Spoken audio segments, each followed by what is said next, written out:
कई नियम बदलने होंगे, संविधान में संशोधन करना होगा। इसके लिए 2/3 बहुमत से अधिक सीट। भारतीय जनता पार्टी का संविधान विरोधी चेहरा अब देश के सामने आ गया। आप देखेंगे लगातार लोकसभा का चुनाव नजदीक है, तमाम तरीके की तैयारियां चल रही हैं, तमाम नेता बड़े बड़े मंचों से बड़े बड़े वादे कर रहे हैं, देश के प्रधानमंत्री भी बड़ा बड़ा दावा कर रहे हैं। सोचिए, और दूसरी ओर 400 पार वाले नारे के साथ संविधान बदलने की बातें भी लगातार सामने आ रही हैं। इससे अंदाजा लगाया जा सकता है कि बीजेपी को ये संविधान बदलने की आखिर जरूरत क्या पड़ गई, क्या मंशा है बीजेपी की, क्या वो फिर से इस देश में उस मनु व्यवस्था को कायम करना चाहती है जिसकी जंजीरों से तमाम महापुरुषों ने संघर्ष करके हमें निकाला, देश को आजादी दिलाई। सोचिए, देश के प्रधानमंत्री मोदी के आर्थिक सलाहकार विवेक देबरॉय ने तो लंबा चौड़ा बकायदा पूरा आर्टिकल संविधान के खिलाफ लिखा था कि संविधान बदलने की बेहद ज्यादा जरूरत है।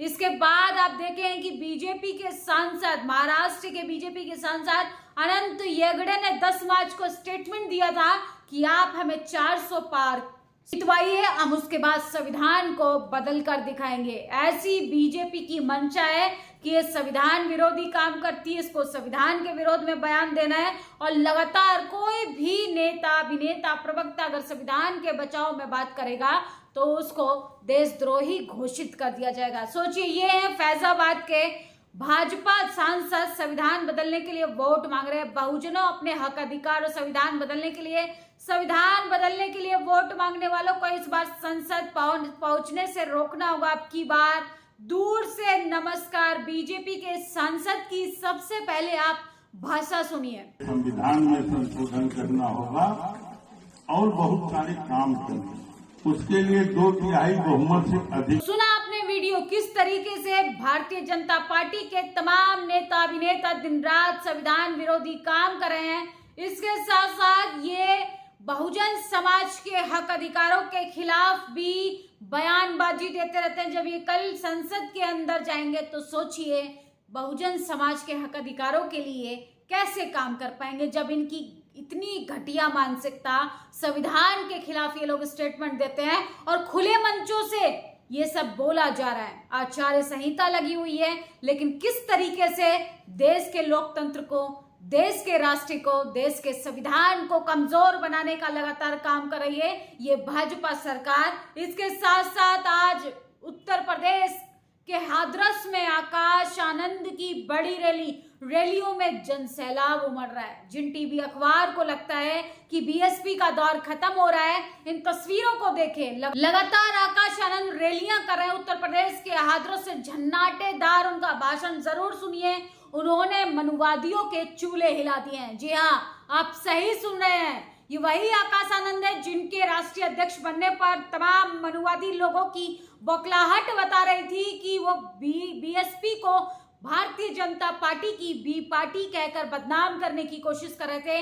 वो देखें कि आकाश आनंद जरूरी मुद्दों पर पूरी ताकत के साथ आज भी बहुजन समाज के लिए लड़ाई लड़ रहे हैं। बीएसपी सुप्रीमो मायावती अपने संवैधानिक अधिकारों से कभी भी मनुवादियों के साथ समझौता तो बिल्कुल भी नहीं करेंगे। अगर पेट खाली है तो हमें धर्म से कोई मतलब नहीं, हमारा पहला धर्म हमारा रोजगार, शिक्षा है। बसपा नेता आकाश आनंद का बीजेपी पर बड़ा हमला आज। इसके साथ साथ भाजपा वाले राशन का झोला लेकर वोट मांगने आए तो उनके मुंह पर झोला फेंकना, उनसे पूछना क्या राशन के लिए 10 साल सरकार दी थी, कहाँ है रोजगार।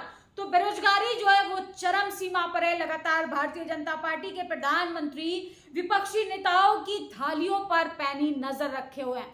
वो ये देख रहे हैं कि कौन सा नेता अपनी थाली में क्या भोजन खाता है, लेकिन जब उनसे बात की जाए रोजगार पर, जब उनसे बात की जाए देश के हक अधिकारों को लेके, जब उनसे बात की जाए बहुजन समाज के हक अधिकारों की, तो कैसे वो उन मुद्दों को शांत कराने की कोशिश करते हैं और उनके नेता चुनावी माहौल बनाने के लिए, सांप्रदायिक दंगों को भड़काने के लिए संविधान विरोधी बातें करते हैं। सोचिए, 400 पार की सीट जिताइए और हम संविधान बदल कर रखेंगे, ऐसा स्टेटमेंट दे रहे हैं। सोचिए, ऐसे लोगों पर तो बकायदा देशद्रोह का केस दर्ज होना चाहिए, जेल की सलाखों के पीछे भेजा जाना चाहिए कि ऐसे लोगों की मंशा क्या है जो संविधान विरोधी मानसिकता का प्रदर्शन दिखा रहे हैं। वो सोचिए बहुजन समाज से कितनी नफरत करते होंगे, बहुजन समाज के संवैधानिक अधिकारों को देने के लिए वो कितने विचलित रहते होंगे, कितने परेशान रहते होंगे। वो कैसे बर्दाश्त करेंगे कि बहुजन समाज के लोग पावर सेंटर में आ पाए, बहुजन समाज के लोग अपने हक अधिकार ले पाए, बहुजन समाज के लोग एसपीडीएम बन पाए, बहुजन समाज के लोग व्हाइट कॉलर जॉब में आए। ये है मनुवादियों की चाल। इसी मनु व्यवस्था के खिलाफ लगातार बहुजन समाज जो है वो लड़ाई लड़ रहा है। सोचिए, बीएसपी सांसद रामजी गौतम ने बड़ा ट्वीट किया है। माननीय प्रधानमंत्री जी महाराष्ट्र में कहते हैं कि विपक्ष संविधान बदलने की अफवाह फैलाने की बात कर रहा है, लेकिन उनकी पार्टी के कई प्रत्याशी खुलेआम और बेलगाम घूम रहे हैं कि संविधान बदलने के लिए 400 का आंकड़ा जरूरी। याद रखना बहुजन समाज के लोग, इस बार संविधान बदलने वालों को इस लायक मत छोड़ना कि वो संविधान बदलने की बात दोबारा कर दें। ऐसे लोगों को, संविधान विरोधी लोगों को, मनुवादी व्यवस्था पर काम करने वाले लोगों को हमें संविधान बदलना तो दूर, संसद जाने से भी रोकना चाहिए। सोचिए, देश के प्रधानमंत्री का ये स्टेटमेंट सुनिए। मैं पुराने संविधान को बदलकर मनुस्मृति वाला संविधान बनूंगा जिसे स्वयं बाबा साहब डॉक्टर अम्बेडकर भी आकर खत्म नहीं कर सकते। क्या घमंडी नरेंद्र मोदी ये कहना चाहते हैं? देश के प्रधानमंत्री आज कह रहे हैं रैली को संबोधित करते हुए कि डॉक्टर अम्बेडकर भी आ जाएं तो भी संविधान नहीं बदल सकते। क्या इनके शब्दों के पीछे कुछ और मंशा है? क्योंकि इनकी कथनी और करनी में जमीन आसमान का फर्क होता है। ये 400 पार का आंकड़ा पार इसलिए करना चाहते हैं ताकि देश का संविधान बदल पाए, इस देश में दोबारा चुनाव ना हो पाए। इसके साथ साथ टीवी अखबार भी पूरे तरीके से एक्सपोज हो गया है। सोचिए, राहुल गांधी लगातार टीवी अखबार की पोल खोल रहे हैं। जितने भी गोदी चैनल्स है ये सब दिन रात बैठकर नफरत फैलाने का काम करते हैं। हिंदू मुस्लिम, हिंदू मुस्लिम, हिंदू मुस्लिम। टीवी अखबार जो है वो सरकार को बचाने का काम कर रहा है, सरकार की नीतियों को छुपाने की कोशिश कर रहा है। लेकिन सरकार की असलियत पोल तो भारतीय जनता पार्टी के तमाम नेता खोल रहे हैं संविधान विरोधी स्टेटमेंट देकर। जनता को तय करना है, जनता को अपने वोट से चोट करनी है कि जो लोग संविधान से नफरत करते हैं। आखिर क्यों संविधान से नफरत करने की जरूरत पड़ गई? किस बेस पर संविधान से नफरत करते हैं? संविधान, भारत का वो संविधान, वो तमाम लोगों को समानता के अधिकारों की बात करता है जो आज भी आजादी के 75 साल बाद भी हाशिए पर खड़े हैं।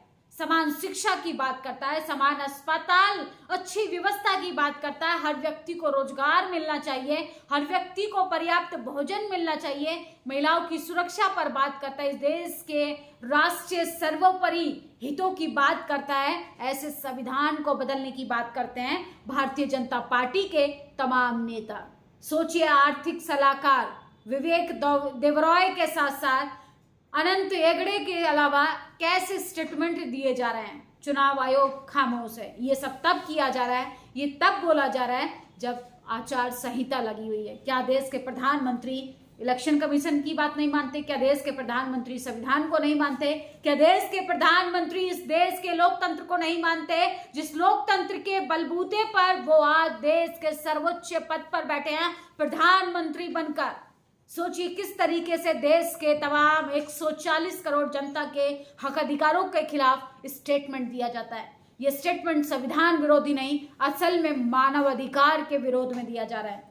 अब जनता को तय करना है कि 24 में चुनाव अपनी वोट से ऐसी जगह चोट कीजिए कि संविधान विरोधी सीधा सत्ता से बाहर हो पाए, ना कि संसद के अंदर जाके हमारे संवैधानिक अधिकारों के खिलाफ ही ये लोग कल को पॉलिसी बनाए। किस तरीके से मानसिकता हो गई है? जाति के आधार पे, धर्म के नाम पे सांप्रदायिक माहौल बिगाड़ने की कोशिश की जा रही है। देश के प्रधानमंत्री विपक्षी नेताओं के साथ साथ धर्म के नाम पर वोट मांग रहे हैं। बीजेपी के कार्यकर्ता, नेता, तमाम लोग संविधान को बदनाम कर कर वोट मांगने की कोशिश कर रहे हैं। यहां तक कि अरुण गोविल जो किरदार निभा चुके हैं भगवान राम का, वो भगवान राम के नाम की आड़ में वोट मांग रहे हैं और चुनाव आयोग सोया हुआ है। देश की जनता उन तमाम संस्थानों पर भी सवाल खड़ा कर रही है जो सरकार की नाकामियों पर खामोश है, जो सरकार की नाकामियों पर, फेलियर पर शांत रहते हैं, जो सरकार से सवाल नहीं कर सकते कि आप सांप्रदायिक दंगों को क्यों भड़काने की कोशिश कर रहे हैं।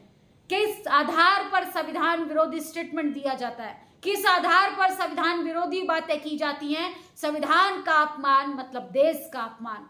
जिस तरीके से देश के प्रधानमंत्री कहते हैं कि विपक्षी नेता मछली खाएगा तो तमाम लोगों की भावना आहत होती है, बल्कि संविधान विरोधी जो बातें करेगा इस बात से तो तमाम नागरिकों का खून खौलना चाहिए और ऐसे सत्ताधारियों को सत्ता से बाहर फेंकना चाहिए। क्योंकि हमें सत्ता में वो लोग चाहिए जो समान अधिकारों की बात करते हो, संवैधानिक अधिकारों पर बात करते हो, तमाम लोगों को इक्वालिटी की बात करते हो, इस देश के लोकतंत्र को मजबूती की ओर ले जाने की बात करते हो। ऐसे नेताओं को चुनकर संसद के अंदर मत भेजिए जो आज वोट मांगने के लिए संविधान विरोधी बातें कर रहे हैं। जब 400 सीट जीतकर संसद के अंदर पहुंचेंगे तो सोचिए आपके बच्चे के हाथ में कटोरा आ जाएगा, आपके बच्चे के हाथ में झुंझुना आ जाएगा और इनके बच्चे पढ़ेंगे विदेश में जाकर, इनके बच्चे रहेंगे विदेश में जाकर, देश में आग लगाएंगे धर्म की आड़ पर, जाति की आड़ पर, संविधान विरोधी बातें कर कर। जनता को तय करना है कि आप कैसे नेता को चुनते हैं जो आपके लिए, आपके बच्चे के लिए रोटी रोजगार के लिए चिंतित है।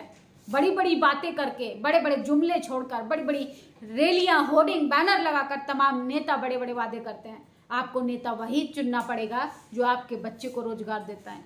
देश का युवा आज मरने के लिए मजबूर हो रहा है, रो रहा है, परेशान है, हताश है, निराश है। लोग महंगाई से परेशान हैं, लोग बेरोजगारी से परेशान हैं। देश के प्रधानमंत्री को चिंता सता रही है कि विपक्ष का नेता मछली कैसे खा रहा है। अरे अब आप थालियों पर नजर रखेंगे। देश की मीडिया, जोमेटो का एक व्यक्ति जूते चुरा लेता है, ये इंटरनेशनल खबर बन जाती है, बड़ी खबर बन जाती है, डिबेट का मुद्दा बन जाती है। इलेक्टोरल बॉन्ड जैसी खबरें छुपा दी जाती हैं।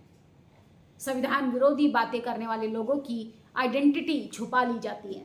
किस आधार पर हो रहा है, किस बेस पर जनता की आंखों में धूल झोंकने का काम कर रही है भारतीय जनता पार्टी। अब जनता को तय करना है कि आपके लिए क्या सही है क्या नहीं। तमाम लोग जो हैं उनको डरा कर धमकाने की कोशिश की जा रही है, लेकिन जनता इस बार अपने वोट से छोड़ जरूर करेगी। इस खबर पर आप लोग अपनी प्रतिक्रिया जरूर दीजिए। फिलहाल तो भारतीय जनता पार्टी के लोग संविधान विरोधी साबित होते जा रहे हैं। नेशनल दस्तक की आपसे गुजारिश है कि अगर इसको बचाना चाहते हैं तो नेशनल दस्तक को सब्सक्राइब करने के लिए रेड कलर के सब्सक्राइब बटन को दबाएं, फिर बेल आइकन की घंटी दबाएं। नेशनल दस्तक को बचाने के लिए बहुत जरूरी है कि हर खबर को शेयर करें, लाइक करें, कमेंट जरूर करें।